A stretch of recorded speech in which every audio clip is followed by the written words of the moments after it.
Whoa. What's going on here? I don't know, fam. Fam, I taught you about MF Doom. I brought MF Doom into your life.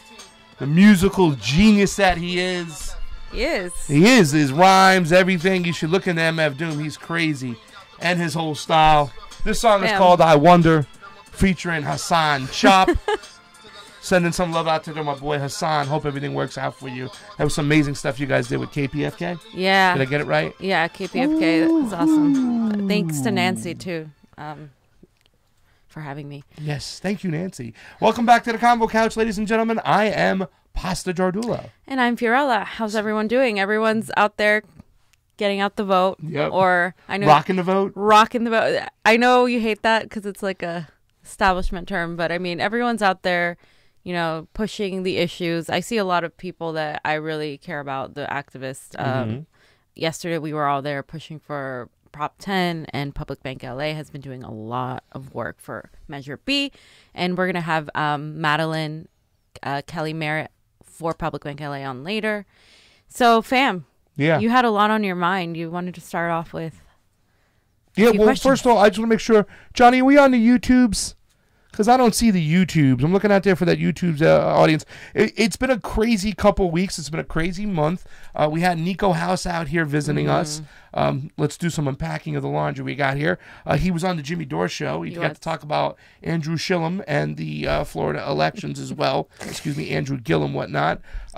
So we just want to say big ups to Niko out there, whatnot. It's been a crazy couple weeks. Yes. And we've been hard at work and stuff. So right now we're at that time, fam. It's about to hit. It's about to go down.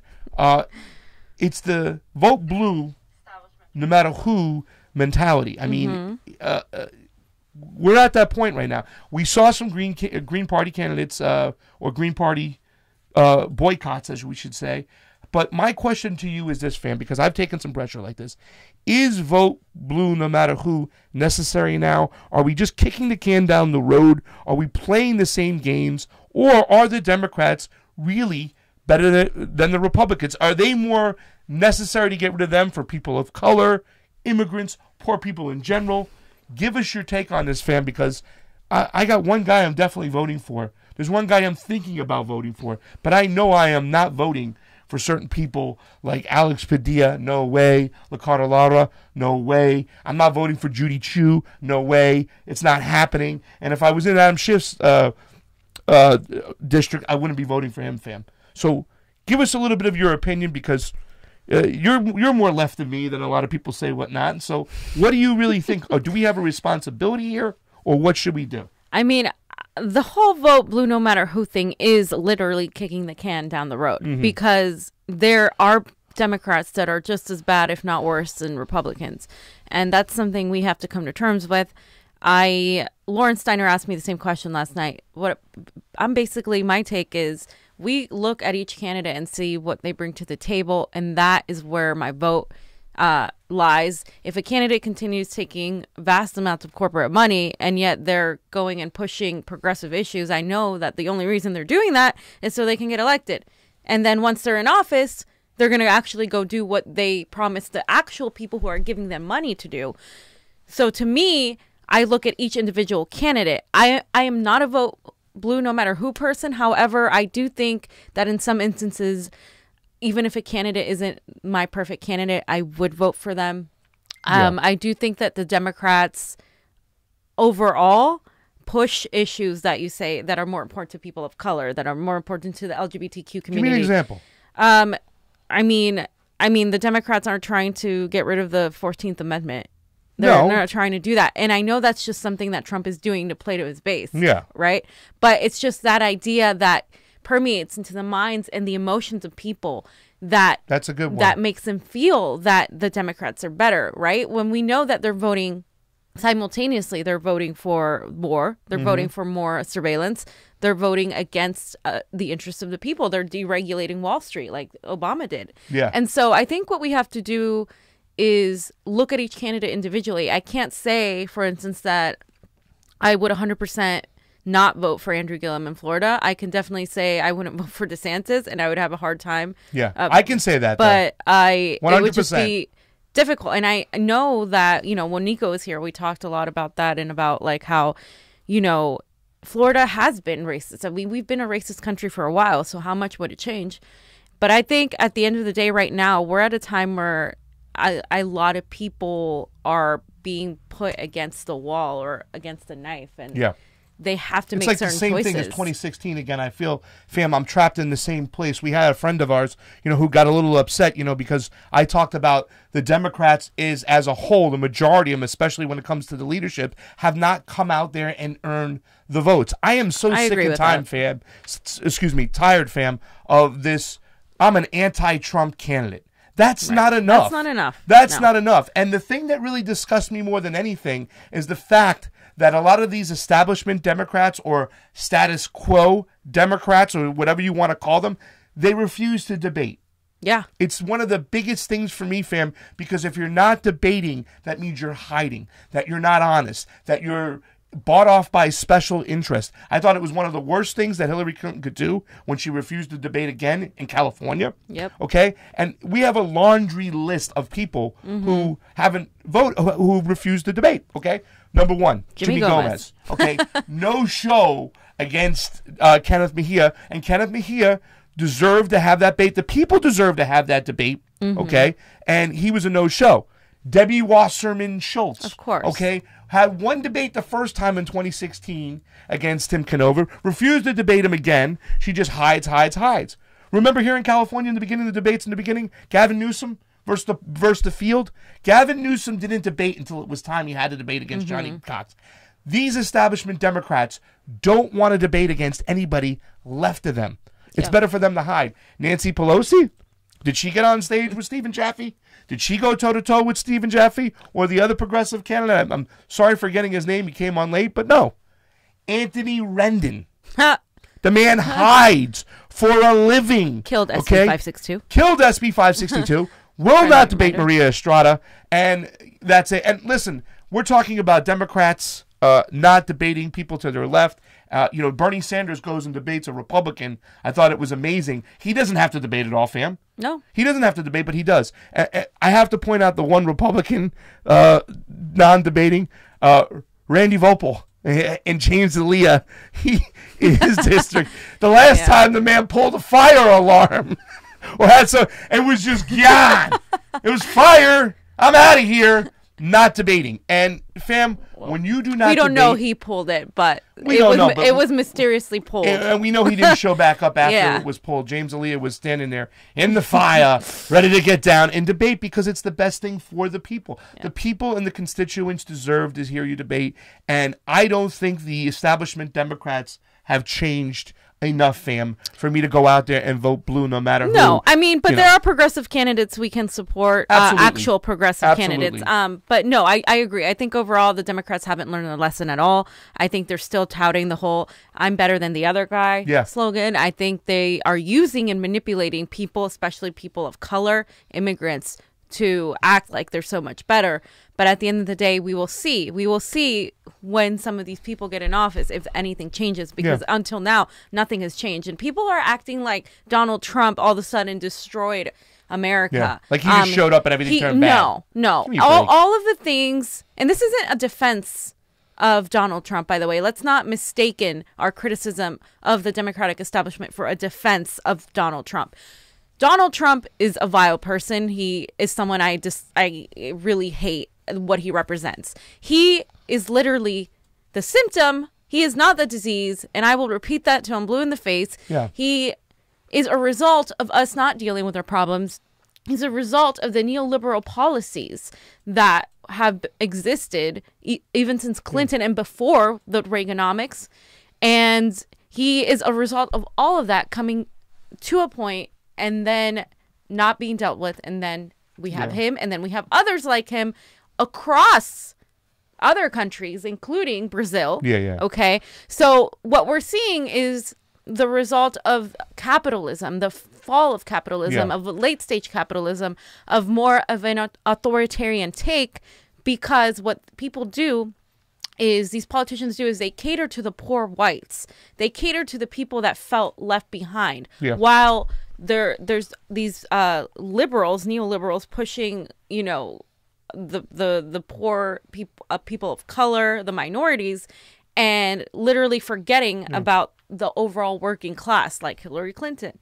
And that's exactly the result we have. These people voted for Donald Trump because they felt like, hey, maybe he's going to be something different. Obviously, he wasn't. So. But you know something that happened in Brazil is the same thing that happened here in America. Where they're required to vote, 30% of the people in Brazil said no vote. They marked it blank. They won't reverse. Why? Because they threw their leftist Labor Party candidate and Lula in jail, and they refused to let him run. It was almost like the Democratic Party refused to let Bernie Sanders run. So then what would happen? What's the result of that? We're electing a form of fascism, and it is a form of fascism. You know, I know there's some kind of leeway in there as far as Nazi fascism, but it's a form of fascism. But it's openly, truly elected in Brazil, and it was truly elected here in the States. They can try to declassify it as much as they can, but it's once again the neoliberal policies that keep are into play, because you're pushing people away. You're pushing people, and you're not giving them a choice. They didn't have a choice. They didn't have an anti-war choice here in America. They didn't have that choice in Brazil. Okay, they jailed their leftists there in Lula, and they'd say, "Oh, it was corruption. We got to keep him in there." Well, the people who jailed him are more corrupt than Lula ever was, and why? Because his policies were all about socialistic policies, giving the money back to the people, giving the money back to workers' rights and strengthening unions and creating a middle class. They don't want that happening. And those same forces are in junction here in America. Exactly. And simultaneously, we're also seeing the rise of the complete polar opposite end of that. The Bernie Sanders movement, the Jeremy Corbyns of the world, the Labor parties, the Greens are winning in other countries. And so we're seeing these two things. And it literally becomes, I know you've talked about this before, kind of a spiritual kind of, and I don't mean spiritual in a religious sense. I mean spiritual in a sense of good versus evil. These two kind of different factions that are fighting against each other are the result of all of our issues that we haven't dealt with until now. Yeah. So. Well, let me just say one thing before we continue this conversation. We want to thank you all for joining the Convo Couch. If you can come on there, say a special hi to Shawnee Badger. Shawnee Badger, it's my No Meat Monday today. It's no animal products for pasta. So thank you for doing that. Trying to get him to commit, but I'm little by little. I've cut my meat consumption in half. By far. My mother was in town. She goes, "Oh, you're going out and eating all this organic stuff." We went to True Foods. I had an Inside Out quinoa burger. We went to that other place, Sage, and I had a beautiful chilaquiles made from vegan stuff, and it was great. And my mom was so surprised, and I'm like, "Yeah, Ma, Shawnee Badger would be proud. We've cut our meat consumption in half." Like, people don't even know you in this household. They're like, "If you eat that, we're going to tell Shawnee Badger." So people just go, "Oh, man, don't eat the meat. It's Shawnee Badger's going to come get you." Fam, let's continue to talk about this Democratic Party. Has the Democratic Party changed enough? I mean, are we at the same game now? What do we do? Let's talk about a candidate about like Kevin De Leon, because Kevin De Leon did show up for his debates. Yeah. Okay? He hasn't been awful, but he hasn't inspired me. There's no passion from this guy. I had to watch that TYT interview. First of all, I had to pause it several times and do push-ups and just wake up and do jumping jacks, because I'd rather watch paint dry or grass grow than this guy speak. He's not inspiring at all. But once again, he comes off as the anti-Trump candidate, and I'm not sold that he'll do anything for me. And that's why I'm waiting till Tuesday, because I don't know if I'm going to vote for him or not. He's the one guy I'm on the edge about, because he hasn't been out there talking anti-war like Ro Khanna has. You know what I'm saying? He hasn't called them, on their pro-war stance. He hasn't inspired me. There's nothing to make me think that this guy is going to help us down the road. In fact, I think it's better maybe just a no vote, and then we'll try to take out and get a progressive down the road as the party grows. I agree with that. Your second half of the statement. I mean, I support Public Bank LA. I support that he is going and promoting that, because whether you agree with him or not, I think it's good for the movement to have someone with that kind of platform go out and support, like, Public Bank LA, go support in Prop 10. However, of course, the candidates who are running are going to be, supportive of issues that progressives are supportive of, because it gets them more votes. And so for me, it's very easy to come in late and start supporting things now, and then because it's popular now, and then the real people doing the hard work are the activists, are the people who have been working on this since day one, the unions, the people that like Carlos Marroquin who have been on Prop 10, the people like Maddie and Melissa Michelson and Ben Hawk and everybody in Public Bank LA who have been fighting for this since day one. Those are the real people that when this, or if this passes, which Public Bank LA has a higher chance than Prop 10, unfortunately. Yeah, but it's only the beginning of that stage. Let's do it. You're going to talk about this later on. Yeah. To me, that's one of the most important issues, fam. But really, to tell you the truth, when it comes to me, you list my issues. Number one is war. I want you to be anti-war. He's not anti-war. I want you to be anti-war, and I want you to speak about it, and I want you to vote against it, and I want you to not support regime change. And when Andrew Gillum went that way, it was lights out for me. Then it was number two. It's election integrity. I mean, election integrity might be number one because you need, without election integrity, we have nothing. Right. So that's once again why the Debbie Wasserman Schultz, the Brenda Sipes destroying of the ballots. And this is what I mean. Yeah. The Democratic Party is run by the Clintons still. Okay? Yeah. Otherwise, Debbie Wasserman Schultz would have been shipped off to who God knows where, but yet she's still in power and she's still, in control and doing the Clintons' biddings within and stuff like that. What they did with Andrew Gillum was terrible, and it's going to cost Gillum in the end because once again he went the wrong route. So now you got election integrity, you got war, and then it's about taking the money out of the oligarchs' hand. Public banking is the big first step in doing that. Okay. When I talk about economics, I'm talking about resources, fam. Mm-hmm. I'm talking about getting food for the family, water and clothes for the kids, clean water. Yeah. I'm not talking about just dollars and cents. I'm talking about resources. And I think a lot of these fascist people getting elected, or fascist-like people are getting elected, is because we're pinned at each other's throats. And when people are not highly educated or they're kind of shallow, whatnot, they're going to blame the guy across the street who looks different for them. And then you have a fascist leader. Because why? Yeah. The neoliberal policies, which the Democrats don't want to change, is what's struggling us. It's strangling us. It's pitting us against each other. Exactly. And I think my issue, just real quick on Kevin DeLeon, is the fact that he hasn't really fully supported not affordable healthcare, universal healthcare. When you go see his ad, he's focusing on immigration. Not that I'm not focused on immigration, not that I don't care about immigration, but I'm seeing it as a tool he's using to manipulate voters to get their votes. And so I don't really trust that once in office he's going to go do what he's supposed to do. And I would rather, I have no horse in that race, so I'm probably going to abstain from that. The governor, the lieutenant race, I am voting for Alex Padilla for sure. You are? Oh yeah, absolutely. You're voting for Alex? No, not Alex Padilla. Alex Villanueva. Yeah, that's right. Oh, sorry, Alex Padilla. Not Alex Padilla. Still, and really, to tell you the truth, the atrocity of the 2016 primaries, we talked about this. How many votes? There's about 1 million votes in the trash. Alex Padilla at the helm, stomping for the Clintons. And, I still see that picture of De Leon with Hillary Clinton. You know what I'm saying? This is the guy we're voting for right here. This is our lawn sign. But Show it up there, baby. Show our boy. I know that's a hard choice for people to do. So, if you guys feel like you want to vote for the better candidate, because he's definitely a better candidate. There's definitely a difference between certain Republicans and certain Democrats. There's that whole racist, like, we want to bring people of color down issue that's huge. Yeah. Okay. And that's not to be dismissed.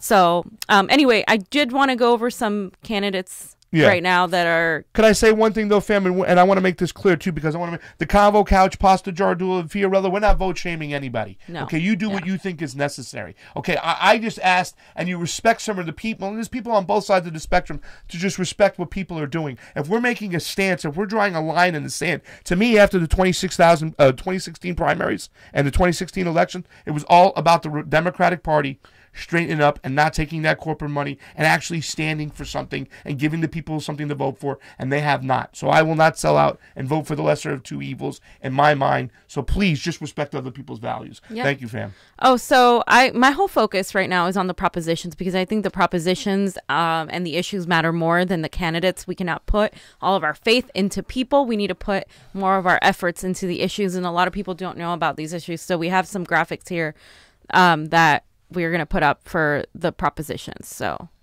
do you have the graphics? Okay. You're up. Okay, great. So for They're right there. Just see it right there. We have a delay. Oh, 1 second. Oh, I'm not Oh, seeing you it. want to see this? I'm sorry. Yeah. My bad, guys. Technical difficulties. Okay. So we have the Feel the Burn Dem Club voter guide. Yeah. That one is a really good one that I saw because that one to me, no endorsement on the main offices. We have Maria Estrada for Assembly District. And then 63rd, we have Alex Villanueva. We have Santa Monica City Council, Santa Clarita, Logan Smith. Then Yes on Public Banking LA.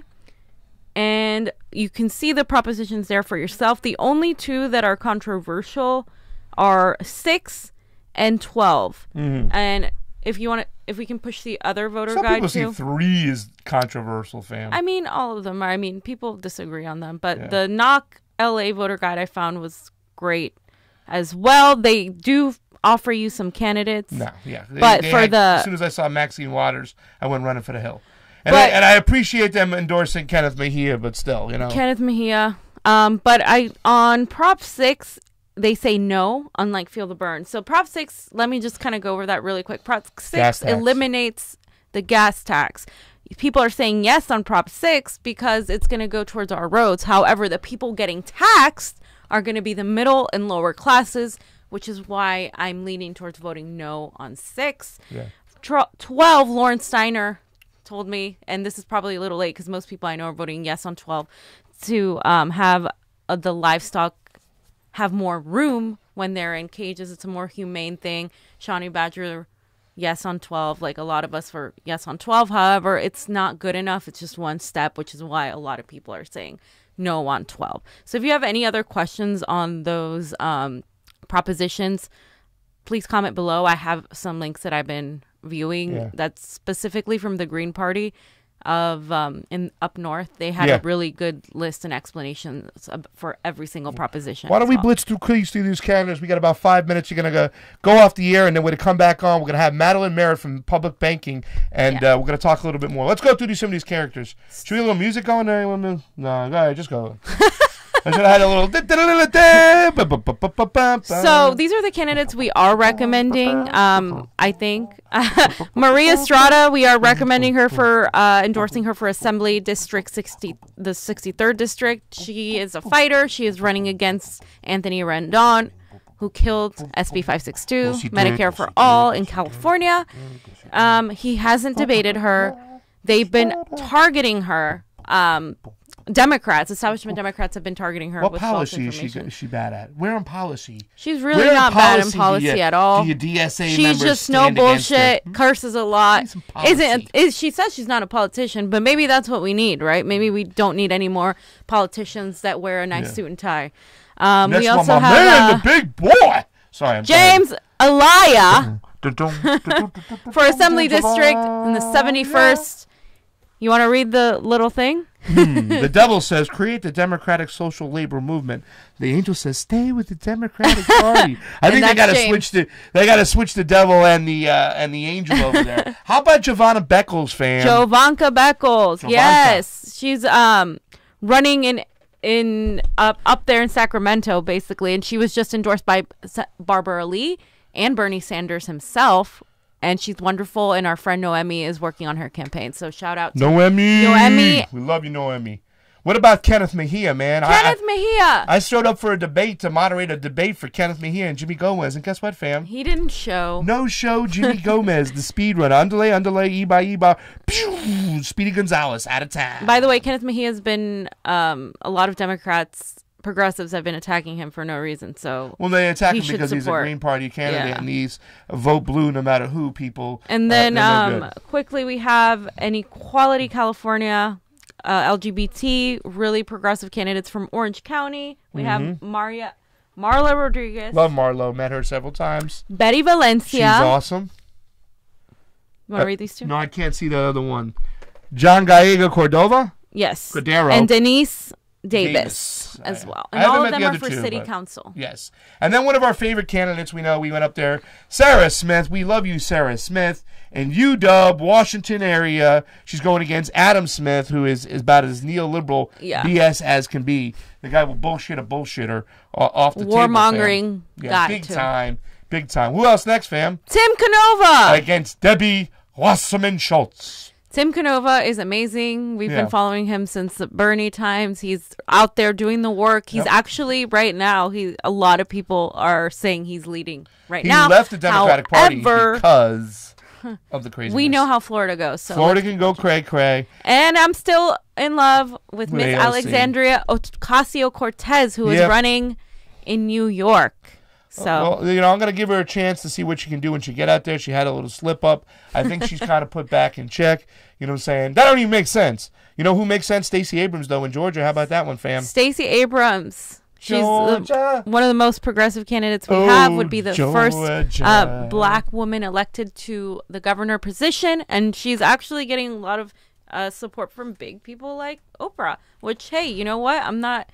in love with Oprah's politics, but at least she can get her the visibility. If it helps her, it helps her, it helps her. That's it. Listen, we're going to go get out of here. We're going to let me a little MF Doom because you know how we got to play the Doom, fam. Yeah. So we're playing a little MF Doom over here. Taking me to your leader. Who's going to be the leaders of the country? We know. We don't know. We're going to find out. All that stuff there is in the background. I don't have time to get it out of there. But we want to say thank you for joining the Convo Couch. We want you to join us back here as we talk to Madeline Meredith.